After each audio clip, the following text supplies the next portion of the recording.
இந்தியாவின் வளர்ச்சிக்கான சாத்தியக்கூறுகளின் மீது சிங்கப்பூர் மிகுந்த நம்பிக்கை கொண்டுள்ளது என்று பிரதமர் லாரன்ஸ் வாங் தெரிவித்துள்ளார்.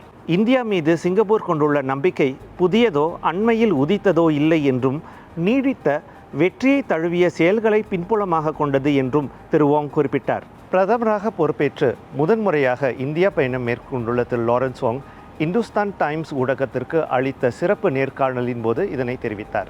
இருதரப்பு உறவுகள், இந்தியாவின் வளர்ச்சியில் சிங்கப்பூரின் பங்கு, இந்தியாவில் சிங்கப்பூரில் தொடர்ச்சியான முதலீடுகள், புதிய துறைகளில் ஒத்துழைப்பு, ஆசியான் அமைப்பில் இந்தியாவின் பங்கு, அனைத்துலக புவிசார் அரசியல் சூழலில் இந்தியா சிங்கப்பூர் உறவு போன்றவை தொடர்பான பல கேள்விகளுக்கு பிரதமர் பதிலளித்தார். சிங்கப்பூர் இந்தியா இடையில் 2005ஆம் ஆண்டு செயல்படுத்தப்பட்ட சீகா எனப்படும் விரிவான பொருளியல் ஒத்துழைப்பு நல்ல அடித்தளம் அமைத்துள்ளது என்றும், கிட்டத்தட்ட 20 ஆண்டுகள் கடந்துவிட்ட நிலையில் இருதரப்பு உறவுகளுக்கு புத்துயிரூட்டவும் உறவுகளை மேம்படுத்தவும் வழிகள் ஆராயப்பட்டன என்றும் பிரதமர் விளக்கினார்.